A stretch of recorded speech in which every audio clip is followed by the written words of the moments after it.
2 ans. 2 ans que je suis député européen. 2 années de combat, avec des victoires, mais aussi avec des défaites. 2 années à devoir affronter constamment le déni du dérèglement climatique.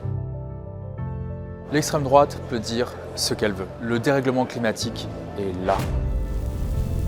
Chaque forêt qui brûle, chaque rivière qui déborde, chaque vie fauchée par les canicules en Europe nous le rappelle.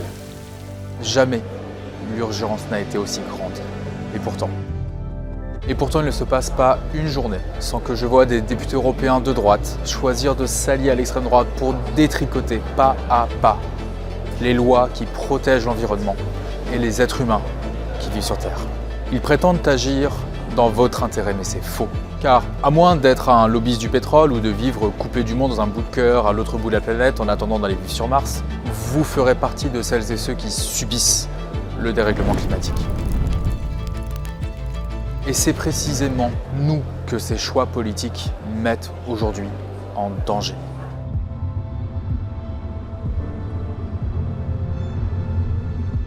En Europe, nous avons les moyens d'agir, les moyens de protéger chacune et chacun des conséquences les plus violentes du dérèglement climatique, les moyens d'investir massivement dans des transports plus propres, dans la rénovation des bâtiments, des écoles, dans les énergies renouvelables, dans une agriculture respectueuse des paysans, du bien-être animal et de la santé humaine.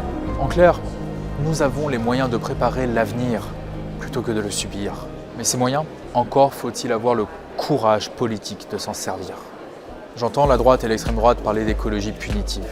C'est un écran de fumée rhétorique qui sert à masquer le fait qu'elles préfèrent les pollueurs, les profiteurs et les actionnaires plutôt que nous, êtres humains qui voulons continuer à vivre sur Terre. L'inaction menace nos quotidiens. Chaque jour passé à retarder la révolution énergétique, c'est un peu plus de dépendance aux énergies fossiles, au pétrole et au gaz, un peu plus de terres dégradées, un peu plus de factures gazières et pétrolières qui explosent, un peu plus d'inégalités qui se creusent. Celles et ceux qui nous nourrissent aujourd'hui peinent à vivre de leur travail, pendant que des millions de Français vivent dans la précarité et n'ont pas accès à une alimentation saine, locale et abordable. Ce système ne tient plus, il est à bout de souffle. Nous pouvons continuer dans cette voie et subir les conséquences de ce choix, ou nous pouvons choisir de changer de chemin. Car oui, une autre Europe est possible. Celle d'une révolution écologique, populaire, démocratique, enracinée dans les territoires, fondée sur la science et guidée par la justice sociale. Une écologie qui part des besoins réels des gens.